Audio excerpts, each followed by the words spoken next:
All right. So, Valerie, we're back on All This Noise. We are. Right here. We live in these chairs, though. We live in them? We live in them. We live in them. We never leave. That's actually the secret. We never get out of these chairs. I wish the lumbar support were better, though. Unless if you're a deep fan and you've been watching, you notice that at some point we switch sides. Well, that's true. That's a true. deep fan of All This Noise. If you've noticed I don't even know what episode off the top of my head, but we did switch sides. We did. Yeah. But then, well, I don't know. If you've watched the last couple episodes, we keep you on your toes in terms of the sides in which we're yeah, sitting. that's why people keep coming back. Yeah. They're like, what side? This is how we keep it fresh. Sit on? Yeah. That's how we keep it fresh. I changed the logo that's like right here in the top left on my shirt. T-shirt swaps. Valerie has style. She actually has style. I don't have zero sauce. I try to bring some cool outfits. I pull out a different graphic tee because I'm in my mid-30s and I don't have to try anymore. Okay. Anyways, on that note, welcome back to All This Noise, where we don't talk about her style because apparently we don't have much.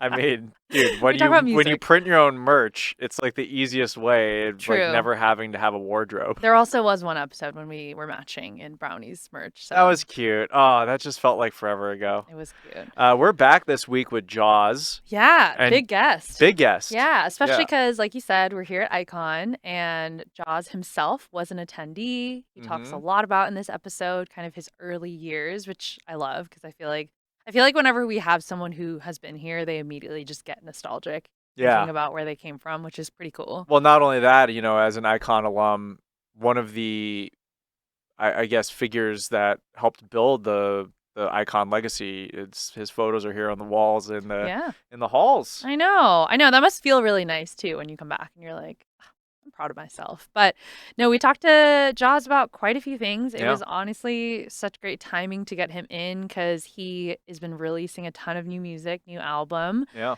Is about to go on tour. And there's a lot of thought that's gone into both of them, actually. Yeah. It's interesting to talk about. Definitely. I think both albums that he released are sort of I don't want to say a reboot, but like 5 years ago, he released The Wise and the Wicked, and now this is like the extension of that, 2 universes in which he's going to be touring. Yeah. And we talked a lot about sort of his come up. Yeah. Meeting a young San Holo. Yeah. Working with him and lots of familiar names. He's been around for a while, and I feel like he's one of those producers that is a friend to a lot of other people in the music scene, which is really nice because we got to hear some really cool stories about people he's worked with. And loved hearing about his breakthrough record and how he met his future wife and mother of his young baby. His very young baby, 9 months old. We talk about that as well. Yeah, New a lot of great variety in this conversation. Yeah. If you're here for the baby stories, if you listen to this podcast for the parenting tips, we've got them all. We got it all. So All This Noise, we're back. Val, I gotta get a better shirt next time. We'll work on it next episode. For those of you not watching this, you're welcome. We'll get Chad some better shirts though for those who are watching. Don't worry. All right, enjoy this episode with Jauz.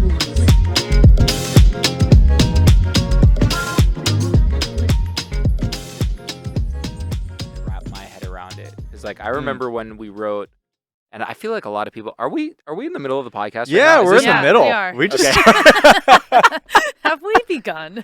I just wanted to make sure because I feel like this is probably pertinent information for the podcast. I remember when San and I wrote the song that we made together, which I feel like a lot of fans probably don't even know exists because it's so left of center.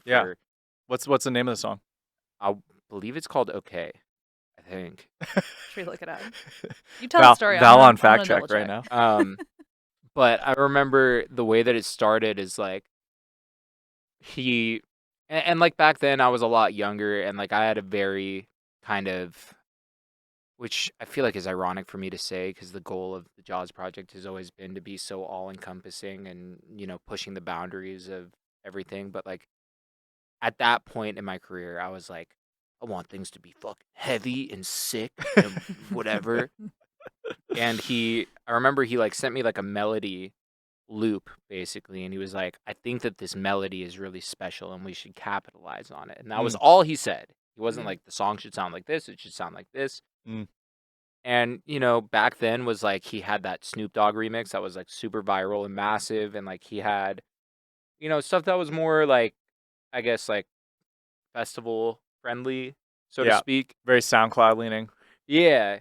Um, but like he didn't have any like bangers. You know what I mean? Like he had bangers, but like not like, Heavy and sick bangers. exactly. So I was like, I thought I was doing him a favor being like, dude, I'm going to make this Right, like yeah. super sick, like, Yeah. dubstep at 128 BPM drop. It's going to be fucking sick. You're gonna gift him a blapper, right? there. Yeah, and like this is going to like then you're going to want to make more stuff like this. And he never ever did. And like I played it at a bunch of shows. I even still play it sometimes, and like real OG fans like get all juiced up when I play it. Yeah. I don't know if San has ever played it at a show ever. Like That even would be an interesting question. like So ever. the irony of the situation was that he gifted you the opposite of a heavy and sick blapper, Yeah. and you just never realized it Yeah. until now. But I guess the point of bringing the whole story up is like now that I've seen San's career kind of blossom into what it is, and Mhm. like I've also grown up as an artist, I listen back to that song and I'm like, that melody really was special. And Yeah. I like kind of made it the hindsight of like, the opposite of the focus of the song. Yeah. Just because like that was like my producer brain at that time was like, intros don't matter. Like it's fucking, well, I mean, they matter, but like No, but just jumping right into it, it to me, that was the setup to the the grand prize. Yeah. Right. But I mean, something that he's really good at doing that I have to give him credit for is like he can take a very simple melody and just turn it into like an just like inescapable, just like catchy, sort of all-encompassing thing. And it starts from a very simple idea. Yeah. And that's how a lot of his songs are when you go see him in concert. That's how that loop that he sent me, that's exactly what it was. And like I almost feel like if we like I've thought about it. I mean, that project is definitely nowhere to be found because back then I didn't understand what backing anything up was, much less to the cloud. This is a recurring theme. Yeah. Yeah. A lot of people say that. So but I've thought about like I feel like if San rewrote this song now, or even if we did it together again, now that I'm much less concerned with like a song sounding a certain way and just kind of like going with the flow. Yeah. Which is ironic because I'm putting out a full dubstep and drum and bass album right now as we speak. Well, we'll get to that. Yeah, too. we'll get to we that. Talk about that. But I think if we rewrote the song today, like it could be exactly like one of those songs that you're talking about, where like that melody is so catchy and so simple that Right. like if you really made that the focal point, it could be something so awesome. Maybe I'll just do it and pretend that I've gotten pretty good at that nowadays, where like I can kind of like channel other artists and be like, what would it be like if I was writing this song with San today? Mhm. Maybe I'll just do it. That's just like a fun exercise. Yeah, gonna say, I'm you locking should it do it. in. That sounds This is fun. happening. Also- Now I've committed to it on the internet. I was so. gonna say I don't know San Holo that well, but I feel like from what I do know about him, he strikes me as someone who does back up his files. So he probably has. He probably has everything. Yes, exactly. So I don't there you even go. know if that's just a San thing or just like a Dutch person thing. Like they're so meticulous and like very organized. Yeah. Yeah, that's Yeah, just how they their are. brains work. I love it. That's great. Well, welcome back to Icon Collective, by the way. Yeah. Jauz here. Yes. Yeah, it's like I'm back in school. We're gonna do some everyone's gonna have to do some homework. We're gonna quiz you. There's a quiz at the end of this podcast. Honestly, we were talking about it. At this point, I don't know what was pre-podcast and what is like. It just you can Everything bring it is up again. podcast. Yeah, you yeah. know? Life is podcast. Yeah, life is.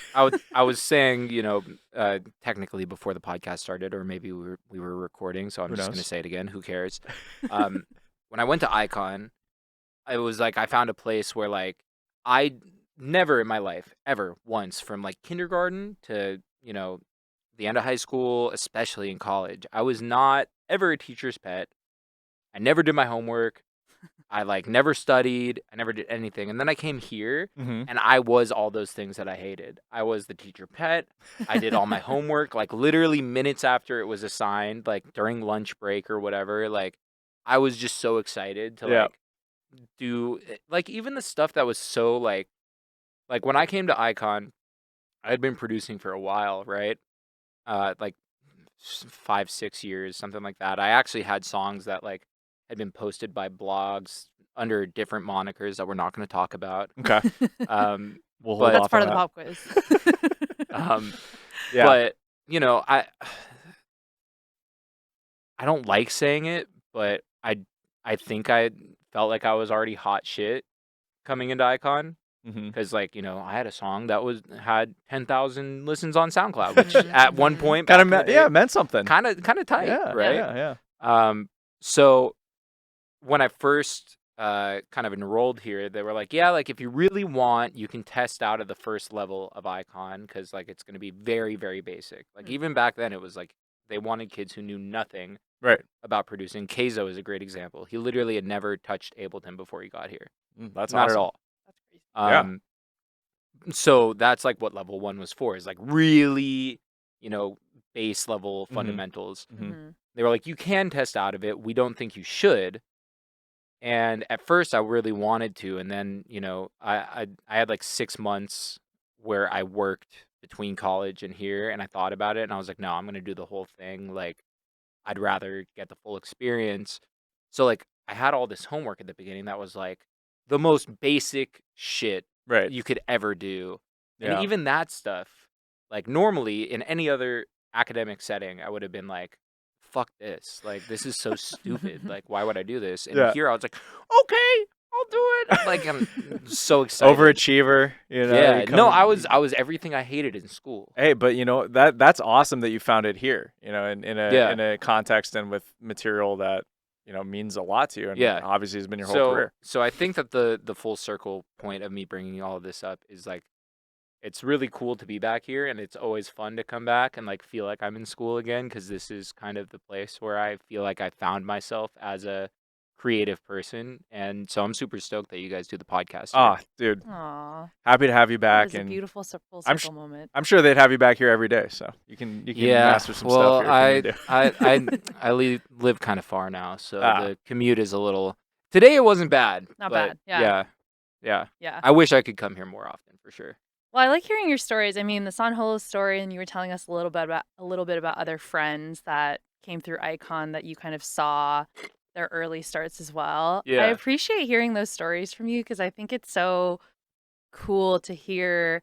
Like you've been doing this for a long time. It's really sad to say, but especially now that I'm the big 3-0, I've gotten a lot The big more 3-0. introspective. But like, so okay, like Very a lot of wise. people like they hear 30 and it doesn't feel that old, and Right. it doesn't even feel that old to me, like as like an age or Yeah. like a number. But then I think about the fact that I started like touring technically when I was like 19. Yeah. You know, Yeah, or like Yeah. 20. that is crazy. Well, you know, your first big song, Feel the Volume, Yeah. came out on Mad Decent in 2014. Yeah. You know, Actually, technically, it came out on SoundCloud first. SoundCloud first. In- So Mad in, like- Decent. So I'm interested, not to derail where we were going with this, but it kind of it kind of applies. This is how my right? brain works. Okay, It's fine. cool. So that's for a lot of people the discovery point of you know where they first discovered Jauz. That would probably check out. Yeah, and Yeah. it feels like it was like it foreshadowed a lot of where like American house music went in that. Yeah. I mean, I don't know. I'm not trying to gas you up too much, but it was a huge breaking point for a lot of So people. I'll give you the context from where I was at that point, which is like, and this is another Icon Collective story. So it Shout out. It feels fitting. So I was living with not far from here in North Hollywood. It was me and 3 other kids that all went to Icon at one point or another. Mhm. And I was like the fucking dubstep wannabe, like to a T. Like I was listening to like Excision Shambhala mixes on the way to class and whatever, just like doing all the things that now if I gave people advice, I would say, don't do that. Why? Like I was like, well, because it was stupid is why. Is like, and it took me a long time to figure it Yeah. out, but like, I had a mentor that like, because when you go to Icon Collective, you have a mentor, I believe once a week or twice a week. It's like one-on-one, like helping you work on your music. And every week he would be like, why don't you try to make music that sounds like you Mm. and not like the people that you are inspired by? And then Mm. every week I would come in with a song that would be like, hey, this epic song came out that I thought was so sick. And here's a song that sounds exactly like it, but I don't like my song. I like his song. And he's like, yeah, because you're trying to remake his song. You're not trying to Interesting. do your Yeah. own thing. And it was just like literally he was talking to a brick wall. You know what I mean? Like Well, there's something Wild. to like listening and like, you know, ingesting as many influences as possible as totally. well, right? And I think all of it as an exercise was super beneficial, like to my production ability. Mm-hmm.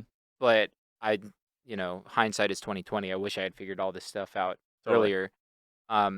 But my point is, I was that fucking dubstep kid that was like, dubstep is sick, everything else sucks. Like, like you guys are fucking lame listening to fucking house music and whatever. So that what kind Wow. of house music were they into at the time? Like So 2013. one of my roommates was Ryan, Brian Collins, who is a teacher at Icon now. Oh, cool. And he was like the fucking house music snob. Like he was the yin to my yang, right? The So arguments were heated in that household. it wasn't really arguments. It was just like, I guess they were. Debates. No, they were arguments for sure. He'd be like, why don't you listen to this person? This person, like he put me on to like Hannah Wantz and like Lorenzo and all those guys back in the day. Mm. And like, much houseier stuff than that too. But like specifically when I started hearing like the kind of Lorenzo, Hannah Wantz, like UK baseline, whatever it was back in the day. Yeah. I was like, okay, like I hear like it's like quasi dubstep sounds, like old school dubstep sounds, but like at house music tempo with, a 4-to-the-floor drum pattern, whatever. And I was like, I could fucking do this shit. I could do it probably way more tight than they do it. Yeah. That's the American style. That's what I'm talking about. No. What it really was is I was Number one. 19. Yeah. I was 19 and fucking arrogant and stupid. Right. Well, but I all needed of that some of together. that, right? I think you need a little bit of that bravado when you're young. Yeah, To just be like, totally. you want to have that irrational confidence to actually try to break into Yeah. I feel like this. we talk about that all the time. You Right. have to be a little insane to pursue a career. Yeah, in music. yeah. No, there's a very specific word for it, and it's escaping me right now. You have to be like, the word's not Delusional. Thank you. Delusional. You Delulu. have, You have to be a little delulu. yeah, you have to. You Yeah. really do. Yeah.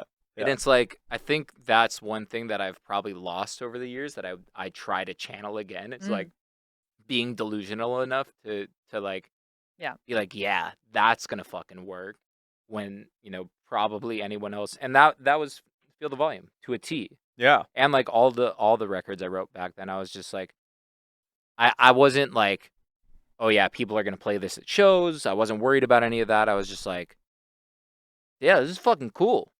No, And yeah. and so Feel the Volume specifically, I remember I wrote it in 2013, Wow. right before I think the first time I went to EDC. I wasn't there playing or anything. It was just Mo had gotten me an artist band, and he was like, "Yeah, if you can figure out making it to Vegas, here you go." And like I had, I think I had one release on Bygore at that point that like Excision had played a couple times and a couple other bass music dudes. Like that was kind of like my wheelhouse at that point. Was Sure. like I knew a few guys in the dubstep world that like kind of liked what I was doing, but like I wasn't like really on anyone's radar, Mm-hmm. And the issue was that like that's who I sent Feel the Volume to. I sent it to all of these dubstep dudes. Again, a little delusional because I was like, yeah, like these guys would play this for sure. I didn't know how DJ sets worked. I didn't know that these guys, especially back then, like yeah, now you go see an Excision set and he'll play house music. Well, his version of house music and whatever. You didn't really stray from the tempos back then, though, or the No, the patterns. not at all. So I had this, Delulu fucking concept that I was gonna send all these dubstep dudes Feel the Volume, and they were gonna be like, "Oh, this is some sick ID that no one else has, and I'm gonna play it at EDC for the first time, even though I got it sent 2 days ago, and my set is tomorrow." Like, whatever. You had a band and a dream. Yeah, Yes. yeah. An artist responded a dream. I don't want to get too sidetracked here. No. So yeah, but- so you sent it to the guys. Yeah. You did anything back from them? No, nothing at crickets. all. But I will say that I was at Excision set at the Bass Pod that year, and it was also the same weekend that I met Joanne, who's now my wife and the mother of my child. Aw. Wow. And So in the And end, There's the real dream. a different Yeah. dream was Yeah. achieved. so I guess it's worth mentioning just Yeah. because it's a good story. I love I that. was Shout out I was Joanne. hanging out with her, and I just wanted to do whatever she was doing. Fully lost the plot of being at my first EDC as an artist, and was just like, "Oh, this girl's pretty and cool." And we were That's okay. watching Excision for a while, and she was like, "Oh, I want to go get a drink at the artist lounge." Not that I was old enough to have a drink, but I was like, "Yeah, sure, whatever, sure. let's go." That Delulu. There we go. And as we're walking away from the Bass Pod, I hear the song that I put out on Bygor getting Oh, played nice. by Excision. Yeah, you're Wow. one of your idols. At EDC. All that Shambhala. Yeah, but we're already halfway away from the stage. Oh no. So it was like I either stopped what I was doing, didn't say a word to her, and ran back to the stage, Oh my Right. god. or I was just like, whatever. And I decided on whatever. Wow. Yes. But you she made w- the right choice. She was like, what the fuck is going on? Like, it looked like I was having an aneurysm, you know? I can imagine that. And Very I was like, oh, easily. it's fine. Don't worry about it. And You she didn't was- even tell her? You weren't like, that's my song? Well, I did eventually, but Okay. she kind of had to pry it out of me. I was like, no, it's fine. Let's keep walking. She's like, okay. And then she like turned around and she's like, is something wrong? And I was like, Excision's playing my song right now, but like, it's basically over already. It's too late. Like, let's just go. That's adorable. So- I was gonna say adorable That's too. actually Yeah, so that's It really was, sweet. it was funny. Yeah. That paid off. So Did you get that drink? she did Okay. for She sure. did. Yeah. Yeah. So after EDC weekend, no one played Feel the Volume or whatever, and but I sent it to Mo, and I was like, yo, like, and even like driving to EDC, I was driving with a buddy of mine who went to Icon also, who was like, he was all into trap and dubstep and whatever, and I played it in the car, and I was like, I think this record's gonna be something. Yeah. And he was like, this kind of sucks. And I was like, all right, Yeah. cool. Wow. And then I played it for these other guys that were kind of like my, big brothers. Styles Incomplete, Okay. shout out. Yeah, I The remember Styles boys. Complete. Yeah. Trap legends. Yeah. And they had kind of taken me under their wing at that point. And I remember playing it for them. They were like, don't put this fucking pussy shit out. Oh. And I was like, wait, what? And they were like, no, like your like bass music stuff is so tight. Like don't ruin your Mm. whatever. And I was like, oh man, like am I really like have I lost the plot here? Hmm. And then I finally was like, okay, no, like I'm gonna send it to Mo and see what he thinks. And this is Mo Shalizi, Mo Shalizi, Yeah. the one and the only. the one and the only Shalizi Group Yeah. management. For those who don't know, Yeah, it's, who Marshmallow. to this day is still my manager. Awesome. Not to mention Gray and Adam and our whole big, illustrious, beautiful team that we have now. Hell yeah. But back then it was just Mo and I essentially. And I sent it to him and he was like, okay. And I was like, is that it? And he's like, I really don't think it's like gonna, do anything much. And I was like, well, okay, we're gonna put this out on SoundCloud and Okay. just see what happens. Yeah. And it started doing good numbers on SoundCloud. But what really kicked it off is that Mo, because at that time he was managing another dude named Kennedy Jones, who was a legendary trap music Yes. producer back in the day. Shout was out like- Kennedy Jones. Yeah, he was like on top of the world playing every festival. He was the dude. God, I'm going so far down a It's rabbit There's okay. a hole lot of right now. history. Yeah, yeah. There's a lot of history. I just love talking about myself. you know? That's why we have you on here. We're going back to Delulu Zone. Yeah. You're not interviewing us. Yeah. We're not talking. So Mo was managing Kennedy at the time, and there was this like it was called the Super Thread. It was Mm. this email chain that like every DJ, like before all the kind of like websites and stuff that we have now Yeah. to find music, like that chain was like how all DJs passed music back and forth. And it was like So it was like very gate kept.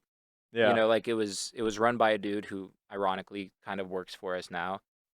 Or with us. I'm sure it was very controversial about certain people getting invited to the list. So Mo used Kennedy's email address and sent Feel the Volume out. Whoa. And hacking. And it was like a huge point of contention. Like the dude that ran it was like, "Yo, like you can't do that. That's fucked up. Like this is not how it works. Like I'm gonna pull you guys off the thread." Whoa. But because of that, it got into the hands of all of these other DJs that I would have never sent the record to because I was just like this fucking dubstep kid. I didn't think that anything outside of like Excision and Skrillex ever existed. You know what I mean? So it was like I went to Hard Summer that year, 2014, just for fun, just to hang out. And I remember like I was at Chami's set as a fan because my taste had started to evolve. And he played Feel the Volume while I was there. And I was like, this is crazy. And I ran into the tent, filmed it, went crazy. And like the whole day was just like a fever dream after that. And I remember other people that were my friends being like, dude, like I heard this person played it. And I heard this, like 7 different people all played it at Hard Summer all that one day. Yeah, this is what Val and I were talking about on a previous pod about like that was the old school way of blown up, and it still happens now. You know, you'll Which see is like funny because I feel like we're going back to it more so than ever before now. Yes, You agree with that? we will get to this. Yeah. So then how did Mad Decent come into play? So this was another bit of Mo magic. hacking. So all these DJs are playing it. It's like catching fire, and you know we're just like, all right, sick. Like I don't know what to do with this, but it's happening. Yeah. And Mo had sent it to just like a bunch of people in the industry that he knew, just doing the job of a manager, being like, yo, this song is blowing up. Like here, boom, boom, boom, boom, boom. And one of the people he sent it to went to Burning Man that year and had a golf cart and was playing it on the golf cart as they were like driving around to wherever. Yeah. And Wes, Diplo, stopped him and was like, I fucking hear this song everywhere. What the fuck is this song? Luckily, the dude knew me because of Mo. Whoa. I was like, oh, okay, cool. I'll put you guys together. That's pretty amazing, actually. Yeah, That's how it came together. It was a lot of luck. Yeah. For sure. Right place, right time. Damn. And then, Mo, we were doing a show, ironically, in Orange County, where I now live. And he was like, hey, guess what? Like, Diplo wants to sign Feel the Volume. And I was like, what do you mean? Like, it's already out. And he was like, no, don't worry. Like, they can do this. Yeah. It's a thing. This can happen. They were good at doing that. Yeah. That's cool. And that's, I mean. So Paul Devereaux and all the homies over there. And they just picked it. That was around the time of Jeffries. Yeah. It was like right before the heyday of Jeffries. And and it was like, it's amazing. We put Feel the Volume out on Mad Decent. Then I got the Bugatti remix through them. And I did like 5 million fucking Mad Decent block parties. And like, I attribute a lot of, you know, where I am now because of that song, but also kind of Wes seeing it before even maybe I saw it. Yeah. Do you feel like, I mean, hearing back that story now and you talking about how like your headspace when you were like, I am dubstep man, basically going into that, do you feel like that helped start to unlock that train of thought? Because I mean, at the time, like, Diplo was not that, obviously. So that must have been confusing for you at first, but then. Well, but I mean, to be fair, at that point, like, I think the real, and again, we're sitting in Icon Collective. It was like the last semester that I was at Icon. There's a class called the Art of Flow, which is like, it has nothing to do with music. It's all about your mindset and your creativity and yada, yada, yada. A lot of heady bullshit. Mm-hmm.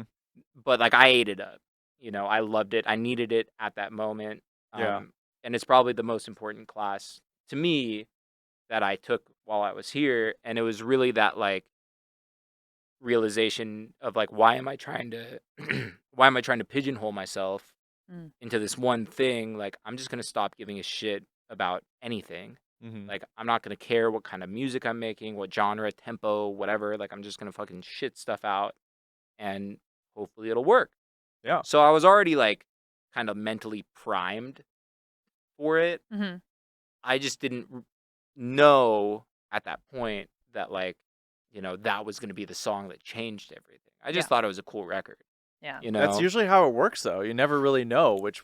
I mean, because ultimately it's not you to decide, right? Well, and the worst part is when you think that you have that record. Yes. It never is. Mm-hmm. Which is even more the reason that I thought that that record probably wouldn't be it. Is I was like, I think it's really cool, which probably means it's not going to be that cool. And everyone else was like, yeah.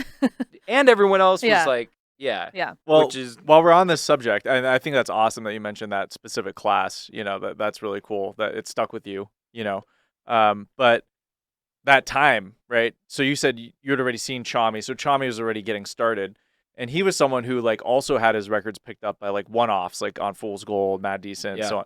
But he had introduced what was dubbed Future House at the yeah, time. it was him and Ollie.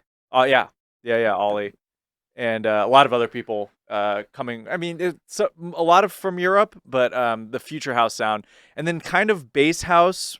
Like, so walk us through like kind of bass house, because it's kind of come back in a way. I don't know if you agree or disagree with that, but like I don't know anything about bass house, dude. I literally so this is the way that I work Yeah. now.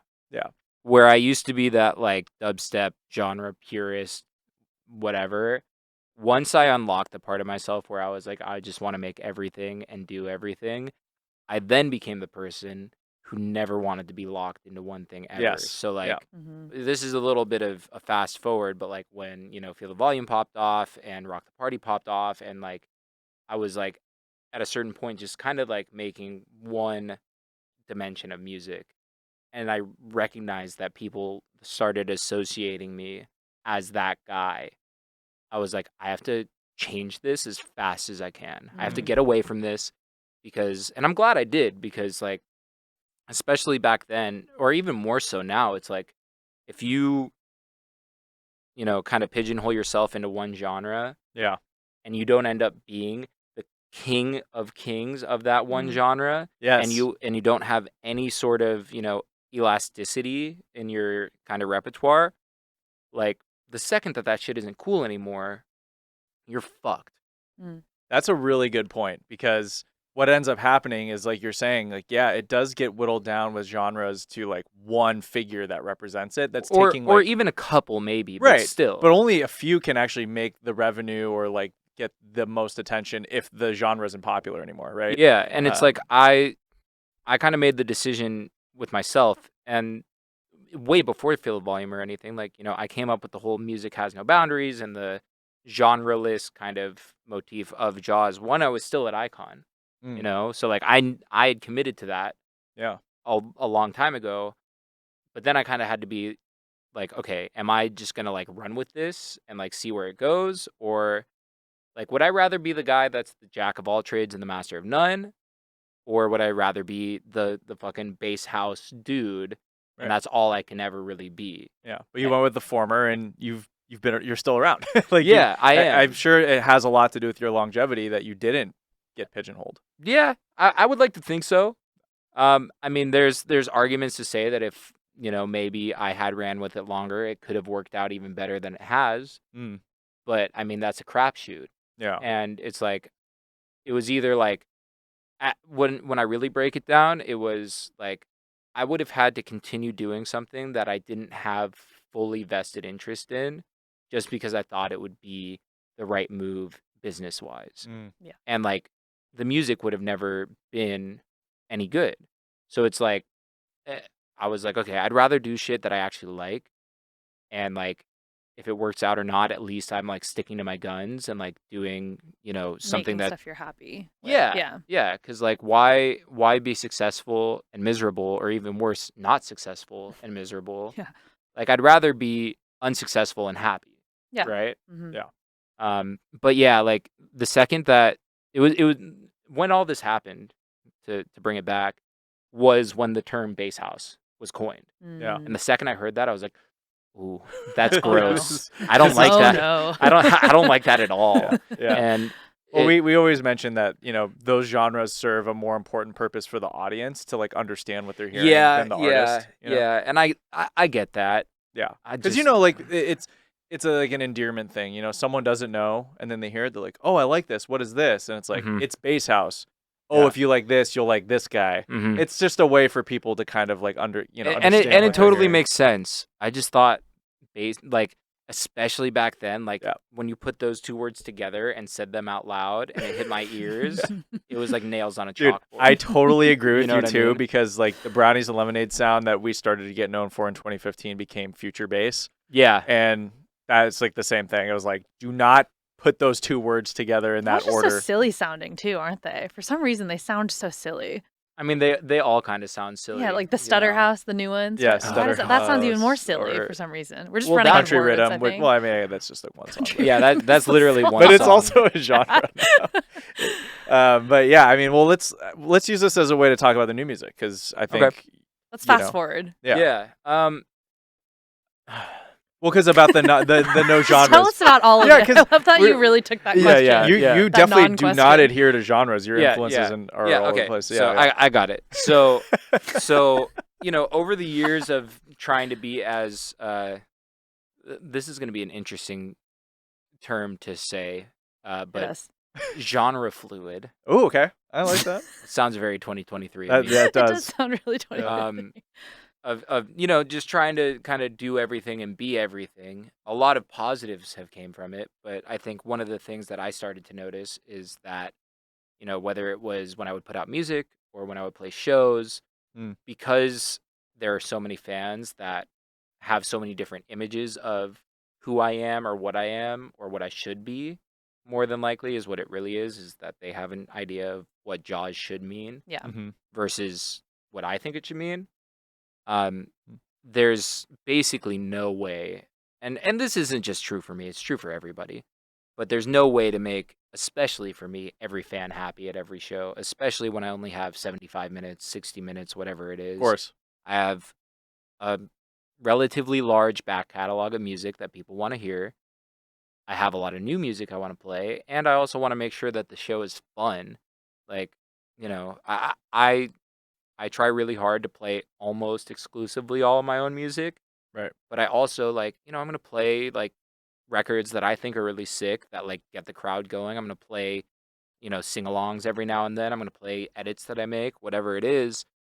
But to put all of that together in such a short, kind of set is legitimately impossible. So I always have one kid or 10 or 50 after a show that are like, dude, you missed this song that is so important.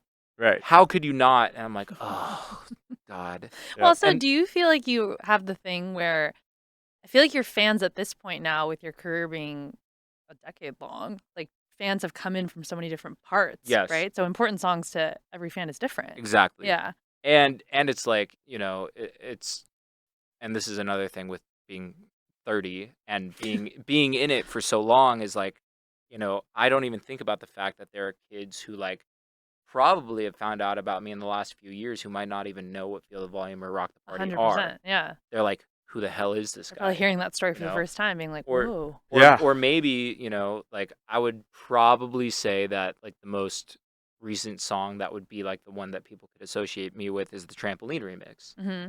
right? Which sounds like nothing of any of the other big records. Yeah. So like maybe that's what they think a Jaws set is going to sound like. Yeah. So I guess my point is like I realized, and this isn't recent, it was a while ago, like I need to figure out a way to kind of give and not just for the fans, but for myself, like the experiences that I want to be able to create with all these different kinds of music that I make. And it was like, context. yeah. And it's like, the goal has always been like, yeah, I can do all of these different kinds of music under one moniker. I don't have to make side projects. I don't have to do like, that's my whole thing is like, it's just one thing. Yeah. But like, that means when you come to a Jaws show that I'm gonna play like tech house and techno and like fucking like Bass speed. blank.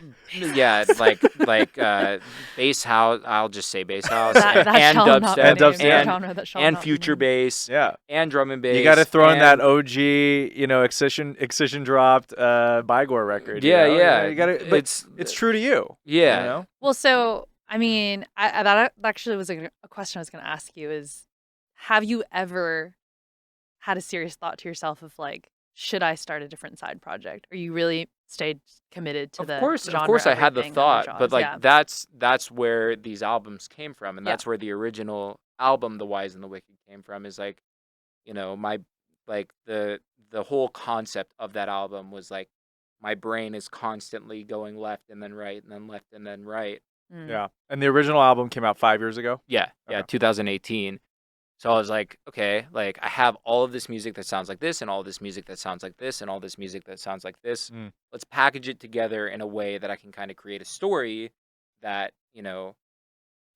explains, not like matter of factly, but kind of, in a more Like tells the story. it was more of like a what's dude, my brain is this is what having a baby will do to you. Yeah, I Your believe it. brain I just believe that. operates on 40% Baby at all brain. times.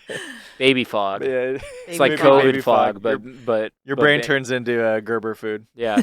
No, it's actually, this is a big aside, but Yeah. there is actually studies that show that like within the first however many months of having a kid, your brain actually like shuts off parts that are unessential to like raising a child. Oh, So absolutely. you do like Yeah. low key get more dumb. Well, You're so busy trying to keep a thing alive. Yeah, yeah. Exactly, yeah. So it was metaphor. There you It go. was supposed to be more of like a metaphor for like we got there. Yes. yeah It was a metaphor for what? for like what The my different brain goes through. experiences. Yeah, Yeah. exactly. Mhm. Yeah. Mhm. So then when I realized that the 5-year anniversary was coming up and I had thought about doing an album or a Mhm. part 2 again, I was like, okay, what did I learn from last time? How can I make this better and like kind of, achieve the goal that I really wanted to Right. first go around? Right. And at the end of the day, it was like, I want to be able to create these, not 2, but 3 worlds for my music to live in that, it makes me more dynamic as a live performer and as a producer, but it allows me to kind of go into all these different spaces, Yeah. and it like contextually makes sense to fans, whether they're listening to it or they're going to a show, Mm. right? So it's like the first time I did the album, there were these different worlds, but they all were in, one package, Mhm. and it was just kind of like that. That's what it is, and then you had the Jaws show, and I tried to fit all that shit into one, Yeah. package. So to your question about, side projects or whatever, this is like the kind of compromise that I made with myself. It's like I'm not going to start a side project, but I'll create these worlds Mhm. that are separate from like a mainline Jaws show, Mm. so I can be like, okay, like, Jaws presents The Wise. Like, Mhm. this is going to be all the housey stuff, all the like melodic stuff. Like, it's going to be completely separate than like if you just went to a festival and saw Right. me play a normal set. Mm. And then with the album that's coming out now, which is called Wrath of the Wicked, but like the shows will be Jaws presents The Wicked, which Mhm. is, I mean, the tour is already out. So if you're watching this, you've probably, hopefully, seen what I'm referencing, but Yeah. those will be the polar opposite, where it's like, I know that there are lots of fans out there that all they want to do is go as hard as possible for every single second of the show, and I could never do that at a normal Jaws show because Mm. I would just go nuts. And I would also I would have to cut out a lot of the music that I would like to play in a normal Jaws show, and same with the other side. Yeah. Mhm. If I went and played a normal Jaws set and it was 95 minutes of just, cool house music that I love and like that I'm writing, Yeah. it would be very off-putting to a lot of fans. I think Yeah. that's smart though. It's like I think you do have to communicate a little bit more now more than ever Yeah. about what kind of genres or experiences you're going to Yeah. get musically. Yeah. If, like you're saying, just to address, especially if you've had a diverse catalog, but you also love drum and bass. Yeah. And was that the third world that you're referencing, or No, so that's in this album. okay, yeah. So the single that we put out last week Yeah. is the first of 3 drum and bass records that are on this album. And Yeah. I feel like a lot of people probably assume that like the Wise stuff was all the house stuff, and then the Wicked show is like the Right. the normal Jauz stuff, but it's Yeah. actually not at all. It's like this album doesn't have a single track on it that's 128, 130 BPM. It's all 150 to 170, whatever the fuck I wrote the drum and bass songs at, 175, 175, whatever. yeah. That doesn't matter to, most people, but it's all dubstep and drum and bass. Yeah. Or bass music. You know, I don't even like calling it dubstep at this point. Yeah. But yeah, because that in itself is yeah, a I know million that's worlds. that's Well, I have a question before we talk about the drum and bass stuff because I'm curious to know about that as well. But why did you pick Wise and Wicked to describe? I mean, that was just like the concept that I came up with in 2018. I was watching oh my god, what was that show? Altered Carbon, like religiously. That was a hot 2-season Netflix banger. Dude, Yeah, I it was like fucking throwback. loved that show. Yeah. Yeah. A lot of people were bummed that it got renewed. But I guess I'm sure it's spurred off of that, like the whole like, there's like these two kind of warring factions that like both think that they're right and the other is wrong. And then, at the end of the story, at the end of the album, there's the United, which is like the people that are like, hey, we can live merrily together. Yeah, and that has always been like kind of the core concept of the Jauz project is like you can like house music and you can like dubstep and you can like this and you can like that and you can listen to it all almost at the same time. And it's okay. Yeah. Like you don't have to pick one side or another. Yeah. Well, and also that's pretty, again, that kind of is ahead of the curve in a way. I mean, you listen to most electronic music albums now, they have so much variety, and you don't have to like really like broadcast that anymore. No. Like you don't need to be like, I remember when GTA or Good Times Ahead, back in the day, like they had the whole death genres thing, and like it was like a very, even for me, like the whole music has no boundaries thing, and like I haven't had to like really like broadcast the whole genre list thing for years now because that became, I think it was around like 5 years ago when that was like a big talking point, and then and it's just become even an before then expectation. too. Like I remember when I first started working with Mo, he was like, you have to pick, like, are you like a dubstep guy or are you like a house guy? Yeah. Like there's no way you can do both. And then I did my first show not at Avalon, but the place above Avalon. I think it's called Bardo. Yeah. It was for like 75 people. Yeah. And I did like a 40-minute set and I played, house music and dubstep in the same set. And he was like, oh shit, you can actually do it. And he's like, all right, fine. Like, and then figure it someone out. like Joyride came along and is like going through genres, and a lot of people, I know Miha was doing a party back then called Fuck a Genre. Yeah, exactly. A lot of people were, I think also Alza played a big role in that. Totally. Because I remember, a lot of those dudes. Sonny was doing the genreless thing since like 2011. Just people, like, he was such an anomaly that like you couldn't even compare what he was doing to everyone else. And I do think that's where it can kind of get troubling for some artists, if I may say, just from experience, because I used to do A&R with his A&R, Chris Morris, and like a lot of young artists used to come in and talk to us and be like, Sonny is like my idol. I want to just do what he does, like everything. And it's that's not going to work for everyone. Everyone wants to do what Skrillex does. Yeah. Right. So there is some truth to what Mo is saying. It's like you need to kind of maybe pick a lane. Yeah. Now, not everyone's going to be able to have a career like yours where they can kind of do everything and kind of go between genres. I think it's obvious. It seems like there are challenges that you have dealt with that are different than an artist that does pick one genre. Like for sure. For example, what you're saying about defining these shows for your fans and giving them the tools to understand what they're going to expect. And you would think 10 years in that everyone would get it. Yeah. But it's actually like, I feel like it becomes more important to like beat people over the head with the concepts now more than ever, because why? I mean, we're old now, and the people who are going to shows are predominantly people not as old as us. And not as invested, I think, in like the music industry side of things. Like they're just getting into it where it's like the people that have been along for the ride, like, there's you know, I'm sure a sizable core fan base that they know the deal. Mm-hmm. You know, they know what's up. They get it. But it'd be, you know, stupid of me to assume that, you know, a random fan is going to find me on whatever people use now, TikTok or whatever, Yeah. and be like, "Oh yeah, like totally, yeah, he makes this and he makes that. That totally makes sense." Like, no, For them to go Yeah. past the popular songs on your Right. Spotify is asking a lot, you know, these Takes days. a while for people. Yeah. Yeah. There's no need to have that investment, but it is interesting, like what you're saying, like with concepts.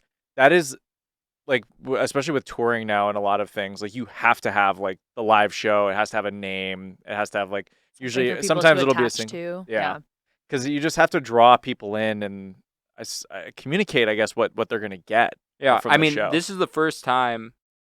Obviously, it's the first time I've really done a concept like this, also. Yeah. But like, even when we were designing the flyers, I went as far as to be like, on the Wise shows, underneath where it says Wise, put in parentheses house, tech, melodic. On the Wicked shows, have it in parentheses dubstep, drum and bass music. Yeah. Just so Clear. that like, even if it's someone who has no idea who I am, Yep. or they just heard about it from a friend, Yep. hopefully they can read. And I gotta say, Hopefully. I have to give you props. That Big is a emphasis on very. hopefully. I know it's not the coolest thing, but it is so smart that you did that. I just have to call that out because I think that you just kind of and it still might not even work. maybe not, but I think you're doing. Probably not. I think you're Yeah. doing more of a service to to the audiences than because like you know one thing is that you know Brownies and Lemonade, we've done like these drum and bass parties and Yeah. like people opt into it. They're like, yes, drum and bass all night long. But if we ever do an unannounced lineup and there's a secret drum and bass set for 45 minutes to an hour, people are mad. Yeah. Because they didn't half the people maybe didn't opt into that experience. And like, Yep. what was that? I mean, and that's, you know, credit to you guys for having so many people that are fans of BNL, that you have, you know, a whole, you know, venues worth of people that will love it. But you also have multiple venues worth of people that probably don't want to hear drum and bass, or they don't know that they want to. That's Yeah. a good You know what I so mean? So it's yeah. a blessing and a curse, Right, you know? right. But But for you with drum and bass, like what have you seen like the response and like especially the evolution in the last couple of years? Well, also, I'm curious, like where your love of drum and bass came from.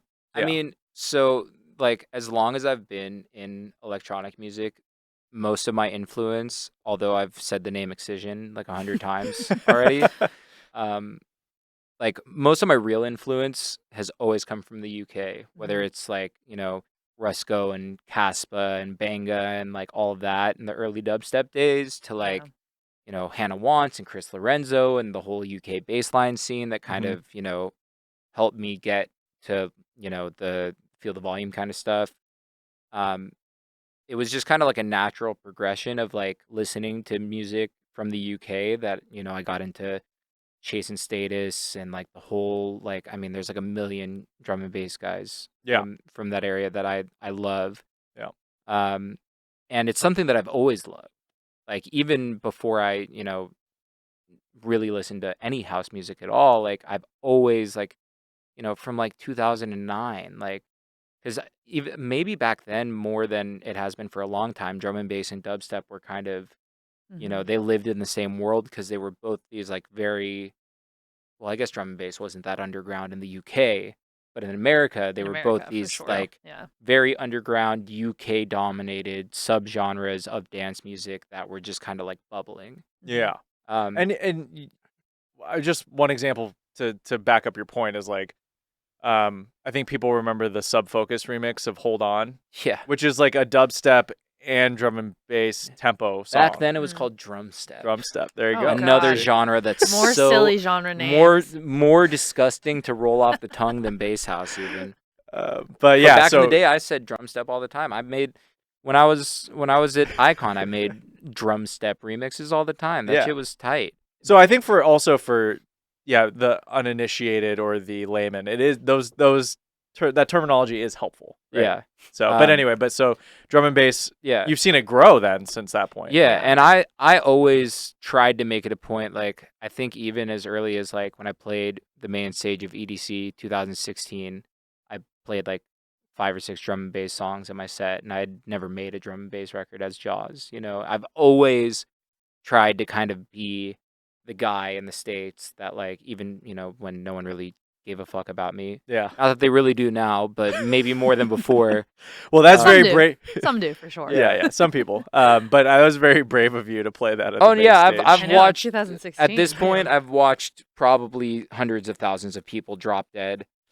Not literally drop dead, but like in terms of energy, I've Oh. watched crowds I was of 30 to 40,000 people just completely Just- lose interest yeah. for a full Yeah. 10 minutes. But I knew that eventually it was gonna figure itself For out. this like, exact moment, for you to be like, Yeah. look, I was right. So yeah. do you think that we're getting close in the States? I think we're more than close. Okay. I mean, dude, fucking Tyler, Nightmare, and Netsky just did that huge Grand Park show. You guys have been crushing the drum and bass events. Like I remember I went with Millennium to the one that you guys did. Oh yeah, you were there for Uh, Sub Focus. Yeah, for Sub Focus, and I can't remember who else was there, but like, Yeah. dude, those Some- shows are like, it was fucking rocking, you Mhm. know. And it's like, I think kids are ready for it.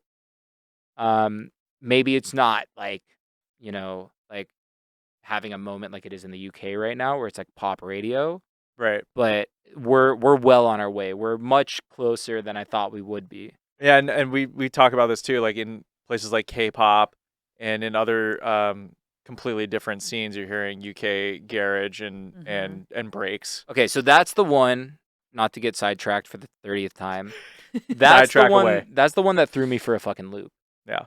Because K-pop? no, the garage. Oh, the Like garage, the yeah. Fred again, fucking like this whole thing that's happening. Because like of all the genres that I've ever wanted to like really pop off in the States and be able to like, because like that was kind of a big foundational piece of Jauz back in the day, and I didn't even realize it until I would like play shows and promoters like in 2015, 16 would be like, never stop making breaks, never stop making garage. And I was like, what the fuck are you guys talking about? Yeah, yeah. And it's like the break beat, kind of like what I would have equivalated, or is equivalated a word?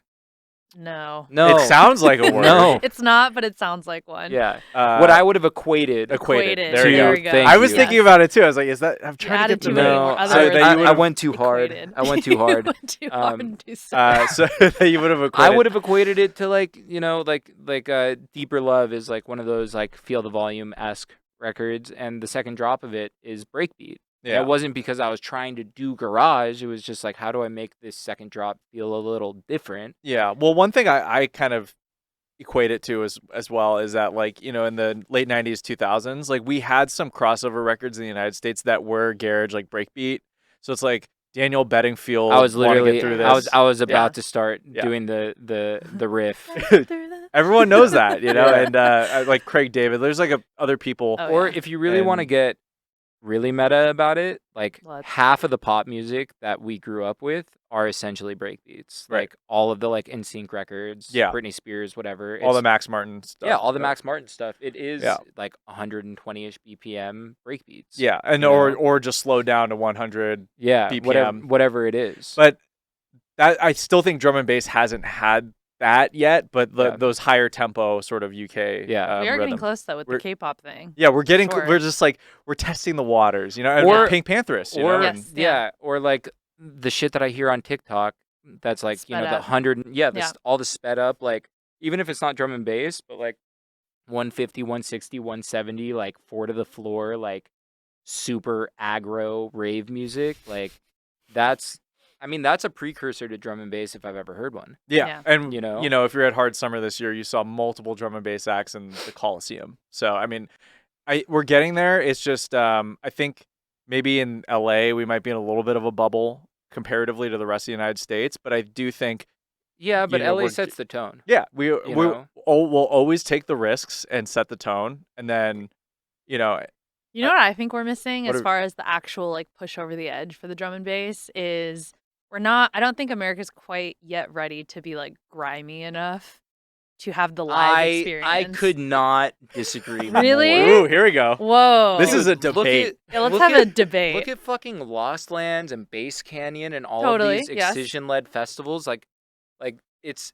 that shit is what is like maybe the craziest to me is like, Mhm.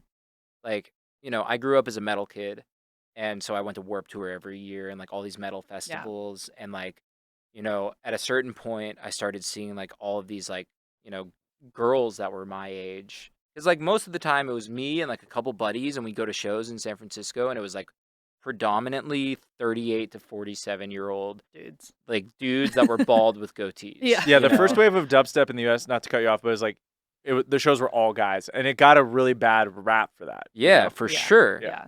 And but it has changed. It's like it's as close to 50% as Yeah, well, almost more, because like now it's like it's this cool thing, and it's like this is my point is like it's the parallel to what happened with like girls getting into like screamo and that kind of music during the Warped Tour days. Yes, is like it became this cool thing to be like counterculture, like look super gnarly, like all these like like fucking EDM influencer chicks on the internet. And I don't say that in like a derogatory or mean way. It's just like that genre of person. That's what they are. Yeah. Like but they're like I ride the rail and I slam my nose on the rail and I'm like covered in blood and it's cool. I have 7 pashminas to like fucking to wipe it off. Yeah. Wait, so why do you think that we're not grimy enough? Well, see, I kind of think what you said means that we're not grimy enough. I respect the rail riders, deep respect for a rail rider. You think it's performative? I think it's an EDM influencer saying that they're riding the rails. That's kind of still where we are. Again, nothing wrong with it. I think it's just where we are. Like well, so here's my as a moderator here. So like yes. Before Val and I start fist fighting over this. So like gatekeepers aside, the number one criticism I see from a lot of like the in the know drum and bass people about our parties or the American scene is that we don't know how to dance to drum and bass, or like we don't know how to react. I don't mean to cut you off, but I think that there's a bigger thing there. Okay. Than what you're saying. Yeah, break it down. And this is probably one of the reasons that drum and bass has not cracked in the States. And I'm going to piss off a lot of people by saying this, but I don't really fucking care because I'm an American and I live in the fucking land of the free and I can say what I want with no repercussions ever. Drum and bass has been for a long time, and I think it still is, although I think certain people are getting the picture now. It's been really fucking snobby. Yeah. Really fucking snobby. It's the same way that really house music has been forever, and it was not until the rise of the Fisher and I mean, I won't even put Chris Lake in that boat because he's just this fucking dude who does his thing. He just transcends. Yeah. Right. He Chris is Yeah. but the Fishers, the Acrays, that kind of like very American forward, but plays this kind of music that normally used to be very gate kept and like you had to be cool enough to listen like to the Seth Troxlers of the world. You know what I mean? Sure. And drum and bass was very much the same way. It was like they don't want they had their own little stage at EDC, and it was like a pirate ship, and like you would go like one year was literally a pirate ship, and I was like, this is freaking cool, but like there's like 40 people I'm not there dude. yet. Like yeah. I gotta go see Major Lazer or whatever, I'm not at the pirate ship level yet. Yeah. So, but they and within their right, they have, championed this music for so long and they don't want to see it bastardized. Yeah. And I get it. Which it will that eventually. point that side of it we get. But then the other side of it is for the genre to grow. Right, but and that's been the catch-22 forever, is there hasn't been enough people that like, I've been trying to not say this whole time. Another hot take. It's a hot take. Yep. I'm going to blow them up. We like it. But I don't care. They're like 2 of my closest friends. I love them to death. And I need to say it in a public forum just to say I was right and you were wrong. Let it out. But Zeds Dead. Yeah. Zach and Dylan. So, we've obviously made a lot of records together and done a lot of shows together. And the first one we did was a drum and bass record. But when we first started writing music together and, we rented a studio in Hollywood for like 5 days and just, kind of like writing camp style. And I had this, kind of delusional concept because that's who I was back then. Maybe I still am now. But I was like, guys, like, look. If we 3 of us who like, we command a certain amount of, attention in the States and like we kind of together especially have the opportunity to do something that separately, we probably really couldn't. Mm. And I was like, you guys love drum and bass. I love drum and bass. Why don't we create this like super group of fucking we're Americans doing drum and bass and like kind of be that like, because there has to be that kind of push to really send it over the edge. And this was like back in 2017, let's call it. Okay. When like drum and bass was completely non-existent. Sure. And to paraphrase, they were kind of like, no. Not that they didn't like the idea, but they were just like, you know, it's not gonna work. That. Yeah, or like it's too much investment for too much work. Like, probably. Yeah. Yeah. So, but and now you see Zeds Dead back-to-back chasing status. Sure. Headlining Hard Summer. Sure. Or we did a underground warehouse party with them, Dead Beats, drum and bass, and like it crushed. It was like 3,000 people in a warehouse, you know. And like, you know, there's a part of me that like has that like I was fucking right, and if they had just listened to me, I could have been a part of this too. Right. But I'm just happy that it's happening in general. Yeah. You know? And let's not forget, like a lot of people were predicting. Also, Zach and Dylan, I apologize for putting you guys on blast. I love you. I really do. Don't worry, we'll put that part at the end. But Sam was right, is what he's trying to say. I was right, you were wrong, and now we'll put that disclaimer at the end of the clip. Yeah. But no, I mean, I think let's not forget that a lot of people were predicting drum and bass 2020, and then the pandemic happened. But it was interesting because that's when a lot of people actually started listening to it in their homes or like in their Twitch DJ sets. Yep. Because people had the freedom to do it. There wasn't like an actual live audience, so they could play whatever they wanted. And these kids they weren't like paying tons of money to go to these festivals and be like, okay, like, am I gonna take a risk on this? Right. Or do I like go with the shoe in, like, you know, I have to see this person. Right. You know, right. like your time was super valuable if you're at a festival versus like totally. You know, you're at home eating fucking potato chips. Watching Netsky in your living room. And honestly, like the drum and bass I think was percolating. It was like an incubator. And then that's why I think as a reaction to that, we came back in 2021, did the first DNBNL. A lot of this stuff happened at the same time as well for drum and bass. And I was like, hey, we just got a federal extension. It's DNB 2021, you know. And now we're back. And now I think it's more breaks. Like I think now it's getting way more wider in that way. So and eventually we won't even have to talk about genres anymore. We'll just be like, music. We're not there yet. Yeah, I mean, I think we were. We were for a period of time. Yeah. Like, you know, from like, let's call it 2015 to, I don't know, 19, 20, whatever. Like that was like that time where people like me or, you know, all these other artists, like they could kind of just play or put out whatever they wanted. Yeah. As long as it wasn't drum and bass. Right. And but like also like like Avicii and Cascade before EDM, like everything was just techno or everything was just electronic music in the late 2000s or whatever. Yeah. Like, but I think that was less that. I think that's more of just it was like American like and this is a word that I understand comes off with a negative tone, but I don't mean it like that. Yeah. American ignorance. Yeah. It is 100% ignorance. Yeah. Unfamiliarity even. Yeah. Perhaps the friendlier way to say that. That's a very diplomatic PC way to say it. No, it's like I would DJ frat parties at USC and I would play hip hop and then I'd go into like an electro kind of house part and then guys would come and be like, dude, stop playing this techno, you know? Yeah. And then 2 years later, those same guys were wearing neon going to see Swedish House Mafia. Yeah. So it's like it happens quick. Yeah. You know, you just gotta like dude, I would play at my frat parties. I mean, admittedly, like I was in a pretty cool frat where like everyone like genuinely loved dance music. Yeah. But like they would let me DJ and dude, I would play like 4 like super gnarly Figure songs. Shout out to Figure, like Figure drum and bass records back to back. And like people were just like, "Oh, whoa, this is like really crazy and cool." But like they weren't in the know enough yet to be like, "Oh, this is drum and bass. Like I don't like this." Like all dance music was just dance music and it was either like really heavy and gnarly or it was like, you know, fucking Avicii. Yeah. Well, think about how far we've come since then. You know? Yeah. Now we have a name for everything. Yeah. For better or for Party worse. tech. Well, I'm sorry. like... What?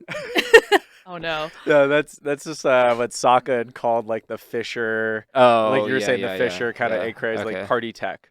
And I was Party like, tech. damn, I've been using party tech all week.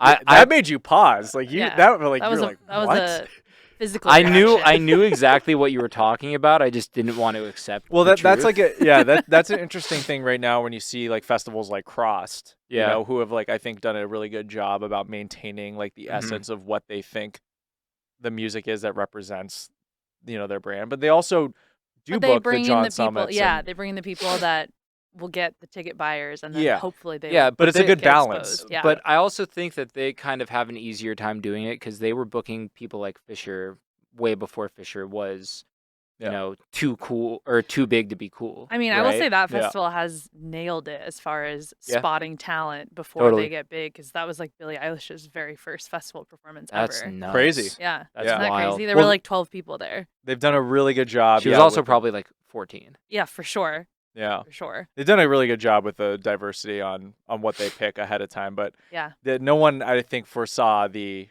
influence of like the Fisher Chris Lake kind of effect and just say it. What? Party tech. I feel like party tech is such a nasty way to say it though. I feel It like is there's something really. better. Like equally it's gonna come off equally as bad, but like it needs to be like big room tech or something like that. Ugh. Like Right. I mean it's tech house for big rooms. It is. You know what I mean? Like is. Yeah. it's I'm way just reacting, in- blind reacting, Sam. You think that's worse than party tech? I don't know, honestly. That's- Well, I honest- mean, I gotta say, going back to the future bass thing, Or like main stage?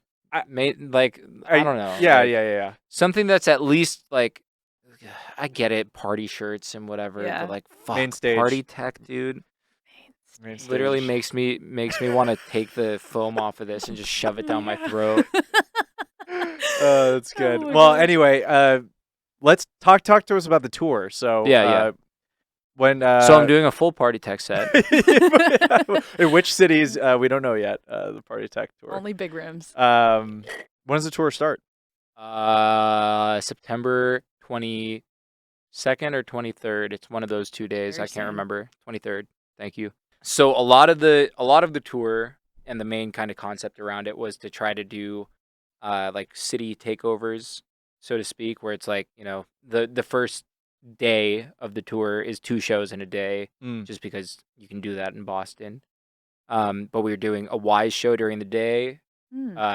on the boat party series that they do, which is awesome. Yes. And it's like the perfect vibe. I've seen the clips. Yeah. Like, and I've done the boat party before, Okay. and I've, you know, when I did it, I played, you know, obviously everything, and now that I'm the producer and the performer that I am, and this is again part of the genesis of this concept. There are a lot of places, the boat party specifically, you know, as an example, where I'm like, to me, to go back and play a venue like that, I think that the music that makes the most sense is, you know, the Wise The show. Wise stuff. Yeah. It's also like before the album was out and I was doing the Off the Deep End shows, and that was kind of the moniker that we used for the house shows that I was doing. Mm-hmm. I feel like people thought that I was, you know, just completely abandoning everything that used to be Jauz and just saying I'm a tech house bro now. But in reality, it's Yeah. just like there are certain places, like nightclubs, almost everywhere, to a certain extent, and just like different rooms where it's like it doesn't make sense for me to play fucking dubstep in these venues. Yeah. You know, especially when they're like a little bit, you know, more not bottle servicey, but like I don't know, like there's just certain rooms that like when I was a kid and I would go into, I'm like, yeah, I'm gonna fuck this place up. They're never gonna know what's coming. And now I'm like, okay, like if I want to properly curate a vibe in this place, like what does it feel like to me? Yeah. And a lot of those places now are house music. Yeah. Yeah. Well, You know, it comes in You're your reading the maturity. room Yeah. as a DJ. Yeah. Yeah. But there are still lots of kids that like go to those shows and they're like, where the fuck is the dubstep? What the fuck is wrong with you? But that's what this tour is supposed to kind of, you know, provide, is like, you know, if you're a real fan and you really know what's up, you go to the Wise show during the day and you get the house music, whatever. And then at night you go to the night show, and that's the Wicked The Wicked show, stuff. and you just rage your fucking faces off. There you I go. think that's great. And then you get, you know, I won't say 2 for the price of 1 because I'm pretty sure they're 2 separate shows. Yeah. But 2 experiences. yeah, Or you you get can just one day. you're giving the option to opt into whichever experience. you yeah. know? Yes. And I mean, you know, for me, like my number one goal is that I see the same fans at each show, Mm. right? Yeah. That's not going to be the case for everybody. No, but I think that for a handful and more, Yeah. that will be the case. Yeah. Yeah. But to your point, that's also the goal, is like for the kids that like they come to the main Jaws show and they're like, man, I really wish he played more of the housey stuff. Yeah. That's how I got into his music. That's what I really like to hear. Yeah. Or vice versa with like the bass music side. You know, I'm kind of satiating both sides, Sure. but also I get to do it for myself because like the I guess to really get macro about it, the reason I started doing so many of the off the deep end shows that are now, you know, the Wise show, was I was just getting so burnt out of playing heavy bass music all the time that like, you know, like it should elicit from the performer a certain emotional response Yeah. when you play Yeah. crazy ass music. I shouldn't want to just sit there and hit play and just kind of be like, yeah, It feels like an assignment or something. yeah. And it's Mhm. like, that's just the person that I've always been, is like, if I do the same thing too many times, I'm gonna get sick of it. I mean, you're not the only person in your field, and I'm sure many of your friends. No, have I'm felt the same. only one. I'm the only one going through this. This is a singular experience. Yeah. But no, I just remember off the top of my head like Getter going through a similar experience, and then creating Visceral, which I thought was one of his best albums. You know, Dude, by a fucking mile. I mean, and one of the best albums of that year. You know? Dude. ugh. But you remember the backlash that came. We did the first Visceral set at the Shrine. It was amazing, but for him in his individual lane, there was like this huge blowback, you know. And Oh. remember, it got to the point where this guy was like, play more bangers, and he brought the guy up on stage and was like, you play. Oh, And the God. guy started DJing off Drama. of, yeah, it was funny. So I just think that it's No, you're totally right. it's cool to see you kind of like have that realization, and Yeah. then this is like the But product. and exactly what you brought up is the inherent risk. Even though I'm still like, I put out an entire album of, you know, the Wise style of music, I'm putting out an entire album of the Wicked style of music. The real secret is like, there's probably a lot of fans that are going to realize sooner than later, like if they were expecting mainline down the middle bass house Jaws, they're not getting it from either of these albums. Like these are, Mhm. I would almost equate them to like concept albums. Mm. You know what Mhm. I mean? Yeah. But it also, if you've been a fan of mine for long enough, or even not that long, and you've seen a show, you've heard me play these kinds of music, so it should still inherently feel like me. And whenever I play a show, it's gonna feel like a Jaws show, no matter what kind of music I'm playing. Mm. I would at least hope, you know. Yeah. But that is the inherent risk, is that, you know, you have kids, no matter how much, you know, of the right language and the right, you know, whatever you put out there, there's still going to be some kid who shows up and is like, play dubstep or play this song or play that song. And you're like, oh shit, here we go again. It's okay. But I guess my point in bringing it up is like, I'm going into this with the mentality of like, you know, I don't expect everyone to like hear the albums, see the tour go up, and immediately get it. That Yep. would be too delusional, right? That would be. So it's like, this is kind of like just the genesis of these, you know, new experiences that will grow over a long period of time. It's not like, you know, I would hope that people have kind of seen this coming for a while, and that it was kind of like, you know, a natural progression. But for a lot of people, it's going to be a bit of an adjustment process. And the one thing that I will say that I want to make very clear is, if you take anything from any of this, just because we're doing this tour right now, and just because these are the 2 albums that I'm putting out right now, it absolutely does not mean that this is all that is, Mhm. you know, coming out, and in the near Yeah. future, and it's also not the only thing that I'm doing. Yeah. It's just worth putting a lot of emphasis on it right now because, you know, it's almost like you were saying, it's almost like creating 2 side projects at once, Yeah. you know? Yeah. Well, And it's like, exciting. I mean, I yeah, feel like it's cool. it's a gonna be a fun new chapter. It's a way to make myself feel young again, Val. That too. Reborn again, perhaps. Yes. And yeah, I'm glad that you came here to tell us more about it because I feel like even talking to you and hopefully people listening to this will understand a little bit more about how long you've If been I had thinking to about explain this. it like this to you guys, for you to wrap your heads around it, imagine how the people who aren't I know. like deep in the ecosystem. It's a good learning lesson for them. Yeah. for all This of will be a them. good companion piece for It will for be. But also, you covered a lot of great things about just like the ins and outs of this whole journey, and it's just been awesome to have you here. So thank you. Like I said, I love talking about myself. Thank you for giving me a platform to just indulge myself in the Our pleasure. Yeah. I know. But I will say I do want to ask you about one thing before we let you go because Yeah, I have nothing but time today. I can't let you go without asking about becoming a new dad. That's been a big chapter for you over these past few months. It's actually, I'm sure people will be refreshed when they listen to this and Yeah. that it's not just been baby talk the whole Okay. time because it's something that I can't shut up about. But Yeah. that's also just inherently part of being a new parent. Like, Yeah.